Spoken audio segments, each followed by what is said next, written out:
Coming up today on Personalities, Jenny Craig. It didn't occur to me that weight could affect a person's personality. Buster Douglas, the heavyweight champion of the world that nobody knows or believes in. He even had to convince his own mom he could beat Mike Tyson. What are you talking about? I'm not afraid of this man. I'm going to bust him up. Today on Personalities.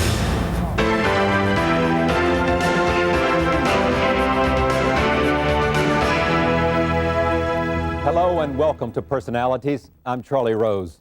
It's Labor Day, September 3rd, and this is our first broadcast. You will hear from heavyweight champ Buster Douglas and diet champ Jenny Craig a bit later. But first, since we're brand new, I'd like to tell you what we're all about. On this show, you'll meet interesting people from all walks of life. They are athletes and entertainers, politicians and entrepreneurs. Some of them are familiar, famous people you would like to know better. At the same time, we'll introduce you to new faces, people with fascinating personal stories to tell. They're all part of the conversation of America.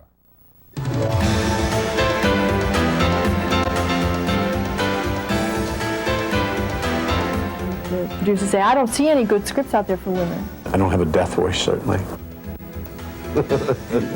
I'm not that guy that those people keep saying, you know, he won't listen to anybody, he won't. That's crazy, man. Are you a bigot?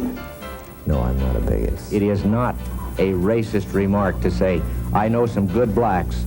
If I said I know some bad blacks, they could have yelled at me. David Lewis has AIDS and he sees only one way out. I would have been dead 4 weeks ago. They're keeping me alive. So you're a man who needs to die? Yeah, I want to die. She is a 9-time Wimbledon winner and a tennis superstar. But off the court, Martina Navratilova's lifestyle gets attention. Well, I've paid a price for being honest, but you know, that's the only way I know how to be.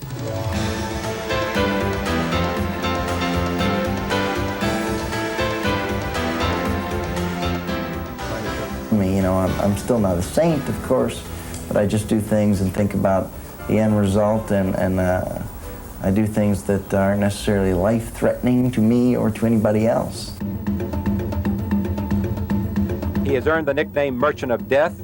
He is Sarkis Saganalian, one of the world's biggest arms dealers. And there are those who say this Florida resident has sold weapons to America's enemies in the Middle East. I was the biggest supplier to Iraqis during the conflict that the war was against Khomeini, and we were against Khomeini. When I say we, I'm talking about the United States. Now that our president is against Iraq, I wouldn't do anything toward Iraq, even though they're my friends.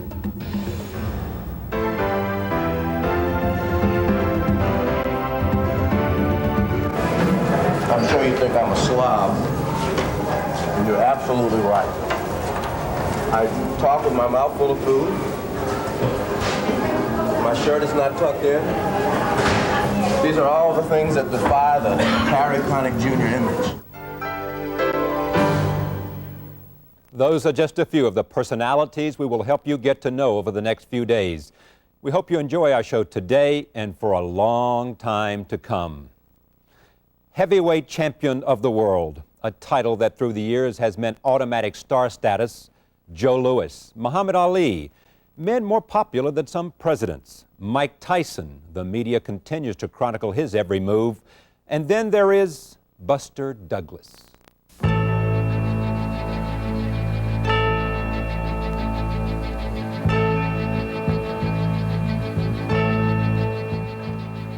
February 10th, it was underdog Buster Douglas who sent Iron Mike Tyson plummeting to the canvas.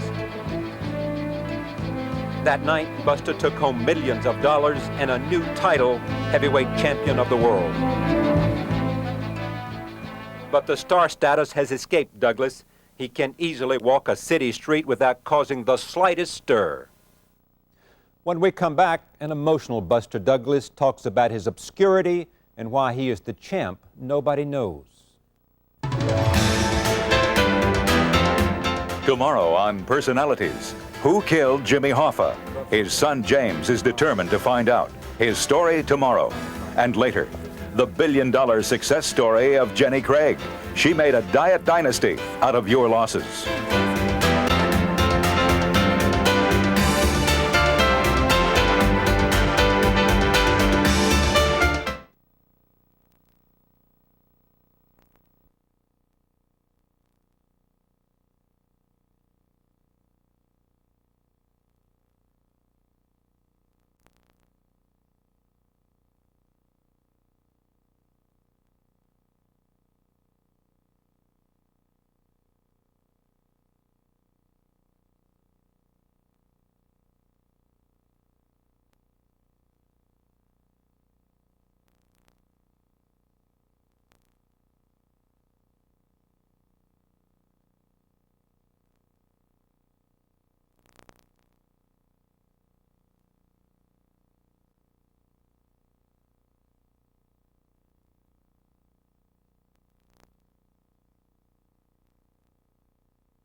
On October 25th, Buster Douglas defends his heavyweight boxing title against Evander Holyfield. The champ is the underdog. It's a role Douglas is used to. Despite knocking out Iron Mike Tyson to win the crown, respect has been hard to come by. Personalities producer Ken Kerner traveled to Columbus, Ohio to talk to the champ about his fight to prove he belongs. The road to the heavyweight crown began humbly for Douglas on Columbus's east side at the Blackburn Recreation Center, where his father, also a boxer, supported his family working for the city parks department.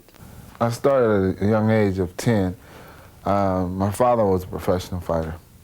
So, you know, I wanted to get involved in it through him, because it would seem to be exciting. This young boy's excitement faded as he grew into a troubled young man. A lackluster student and eventual college dropout, struggling with a strained marriage, Douglas wondered if he even had enough fight left to continue boxing. I was going into my fight just prior to the title fight.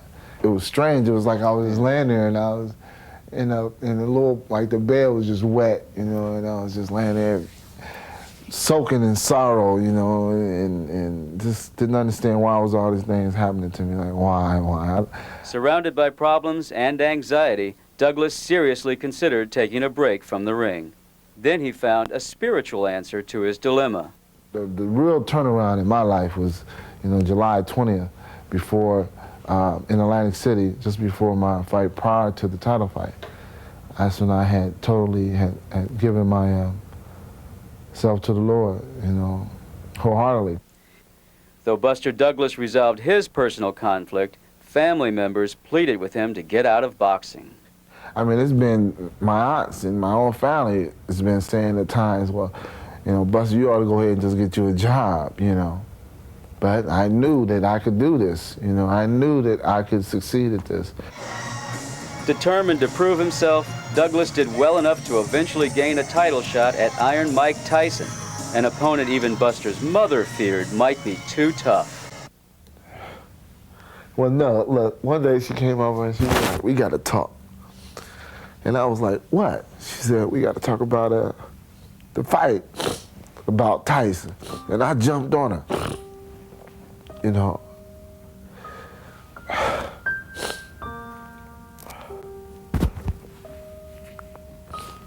I told her, I said,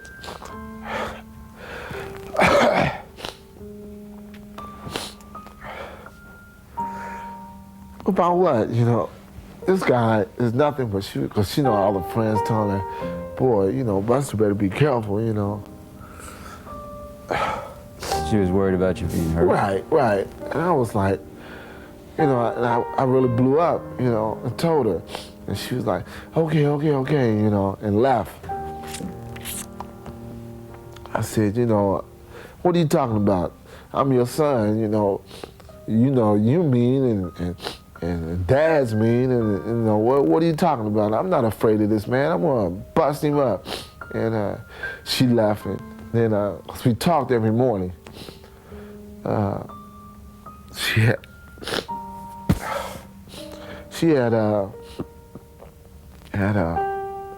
told me, well, she said she cried, you know. You had me cry. They made me feel good, though. She said, you know, you so mean. I like that. You're so mean, you know. Boy, you're so mean.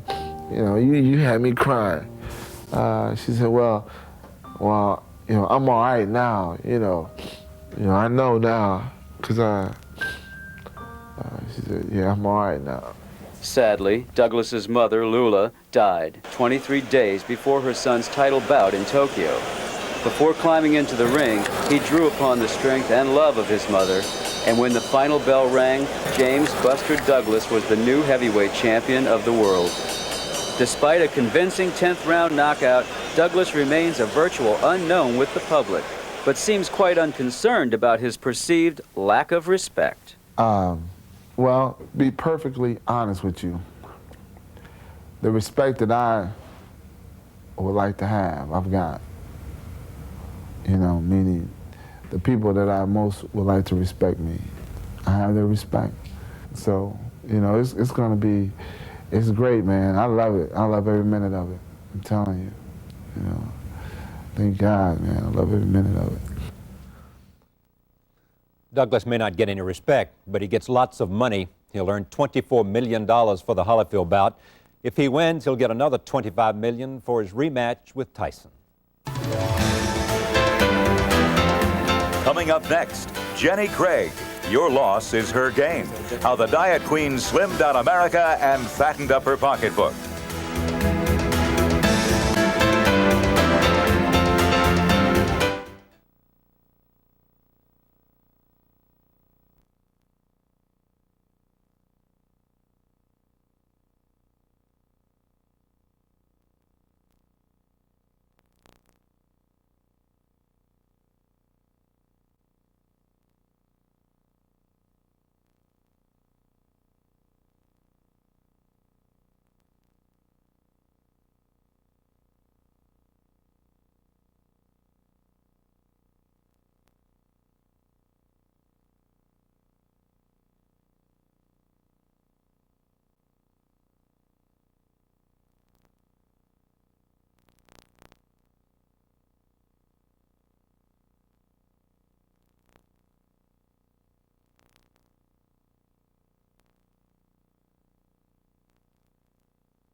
One of the many Labor Day traditions was almost single-handedly created by this man, Jerry Lewis. Today, his muscular dystrophy telethon aired its 25th broadcast. He was seen today by 125 million viewers, and when the pledges are added up, there will be millions more for research and treatment for a family of deadly diseases. Over the whole 25-year period, Lewis has helped raise more than $1 billion for the cause. Not bad, considering the organization had only $1,700 the year Jerry Lewis started to help. Jenny Craig, by this time next year, her diet empire will generate $1 billion annually. An amazing fact when you consider she was not born into wealth. She was one of 6 children in a family where money was always tight. At the age of 37, she was an overweight mother of 2 working in a dentist office. Today, Jenny Craig is one of the best-known and most successful businesswomen of our times. Consider this, her company now has 450 diet centers and more than 8,000 employees spread out through 5 different countries. Recently, I talked with Jenny Craig about her Cinderella success story. I knew I was coming down here to see you in Del Mar, so I had no breakfast. And this is going to be lunch for me. What am I going to eat? Well, this is just a dressing with raisins. Now, my idea is that dressings are very fattening. This particular one is not. And the interesting thing... That's why my grandmother's was so good. That's true. So what do you think so far, Coach? So far, it's good. This, with a lot of exercise, will do wonders for you, right? Well, exercise is certain.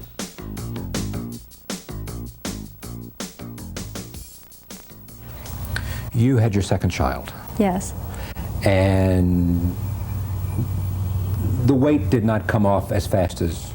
Exactly. I gained 45 pounds. And when I looked at myself in the mirror after Michelle was born, I thought, this is terrible. So I decided to go do something about it, and went to the only thing that was available then, was a gym. And I went there and lost weight and noticed how the people who were attending the studio with me, as their weight dropped, you know, and their whole personalities changed, it was overwhelming for me because it didn't occur to me that weight could affect a person's personality and their self-image so dramatically. And that's really how I got in the business. There were hearings before Congress, and there were questions raised about advertising. There were questions raised about some of the liquid diets as to whether they were healthy. And what happens is the weight reduction business in general gets a bad name. Charlie, I think what has happened is certainly there are some things going on within the industry where there are some questions being asked and some new guidelines being set. Mainly about advertising and mainly about advertising and about promises. Unrealistic claims. And I think those things are being addressed, but I don't see any real problem with it. I think the main thing that we have to keep before people is that being overweight is unhealthy, and they really need to do something about it. The Jenny Craig empire didn't take root until Jenny met her husband Sid Craig in New Orleans 20 years ago. Both were in the weight loss business. Both were married to someone else. Jenny was looking for opportunities, and Sid was looking for people to help him expand his business. Take me back to the time you first met this lady. We were just expanding from Los Angeles to New Orleans. And she answers. Her and her sister. And she comes in for an interview. Yes. And what do you think? I thought they dropped from heaven. Oh, no, come on. And just really giving people a new... You got 85% of your employees are women, right? Why women? Well, I think the reason is, women are born with an instinct for nurturing. And since 85% of our clientele are women, I think women know how other women think. They can and speak we the can language relate that's to the important. kind of challenges they're having. One of the things that I've always found interesting is that if you ever notice when society is describing a man, for instance, if someone's coming to dinner that you haven't met before, they'll say, oh, Charlie Rose, he's the guy that has such and such a show, and he's the host of this show or the other. When they describe women, they say she's the redhead with, big very boobs. sexist. Or very, yeah, it is. Jenny and Sid Craig add 4 new centers each week. A flagpole at their California beach house flies pennants from the countries they've already conquered. Japan and Europe are next, and the Craigs see no shortage of customers. They expect to be doing $1 billion of annual business within 2 years. God, you got to say, somebody's really looking out for Jenny. I've always said that. I have a guardian angel sitting on my shoulder. I really believe it. At 57, Jenny Craig is still an inspiring symbol for the company. Although she never finished college, she has lectured at the Harvard Business School. Next on Personalities, Helen Hudson.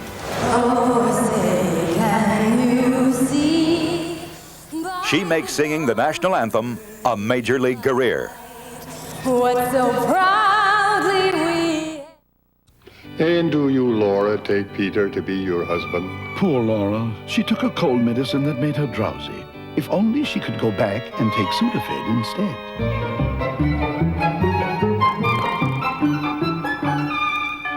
When you take Sudafed, it starts to work in as quick as 22 minutes without drowsiness. You feel well enough to get married, honey? I do. Fast-acting Sudafed and long-lasting Sudafed 12-hour. You don't get drowsy, you get relief. 2 dirty socks, oh my, oh me. Let's wash this one with Clorox bleach. This dirty sock, let's take it home and wash it too. Keep detergent alone. Now look at those socks, see what we mean. There's only one way to get them Clorox clean. All those jobs with grease and grime. Oh, me, I use it all the time. Make it a dozen reasons why I put grease on the run with 409. Coming up tomorrow on Personalities, Dennis Quaid, a Hollywood heartthrob who doesn't want to accept the role.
Indians have come to the rescue of Robert Redford. A Navajo Nation organization says it will help the filmmaker any way it can when he starts shooting a movie on their land next week. Earlier, another Indian group criticized Redford for casting Lou Diamond Phillips in the starring role. That group wanted a full-blooded Native American to play the lead. Phillips is only part Cherokee. Occasionally on Personalities, we will introduce you to someone you're not familiar with, but someone you might like to meet. Singer Helen Hudson is one such personality. Tonight at the Padres-Giants baseball game in San Diego, Helen will accomplish something no one else has. It all began last April when her husband made a casual suggestion about what Helen should do this summer. She took it to heart in a big way. Watch this.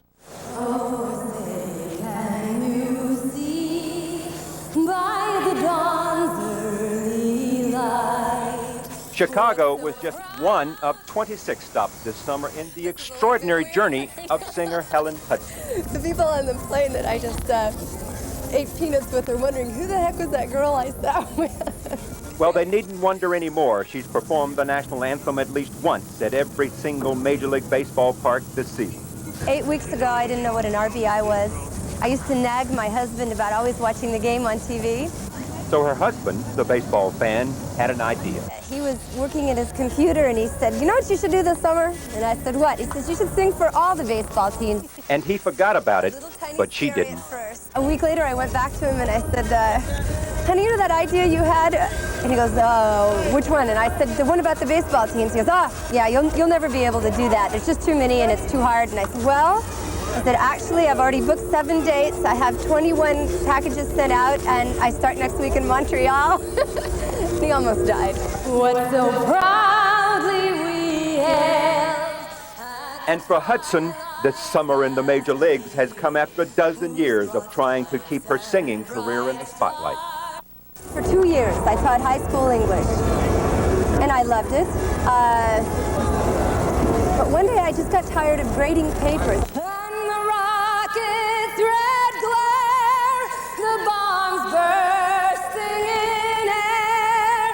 I don't think of it as being a hard song to sing. I mean, it tests you and it's a challenge. But that's the beauty of it. When you get to the middle of a song and you're standing out there and there's 40,000 people and you're thinking about your country and the flag is waving in the breeze and you feel like the luckiest human being on earth.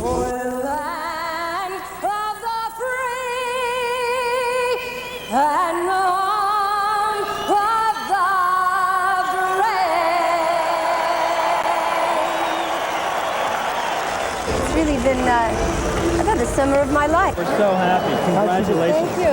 Absolutely stunning. Thank you very much. All right, Helen, get ready for the World Series. To celebrate her achievement, Helen's husband is going to buy her an outfielder's mitt. Roseanne, are you watching? The year, 1975. The place, Detroit, Michigan. The mystery, what became of Jimmy Hoffa. You never give up something like this when your father is murdered. You never give up trying to find the answers as to what happened. After 15 years, son James Hoffa vows to find out. Why can't Mark Spitz quit while he's ahead? I want my time to be fast enough to where people say, well, yeah, not only is he's back in the water, he's back. The Olympic champion is going for the gold again. We're competitive about everything in life, about golf, about chess, about a game of checkers. Film actor Dennis Quaid talks about stardom and sibling rivalry, on and off the screen. That's today's edition of Personalities. I'm Charlie Rose. Thank you for making us a part of your Labor Day. The best is yet to come. See you tomorrow.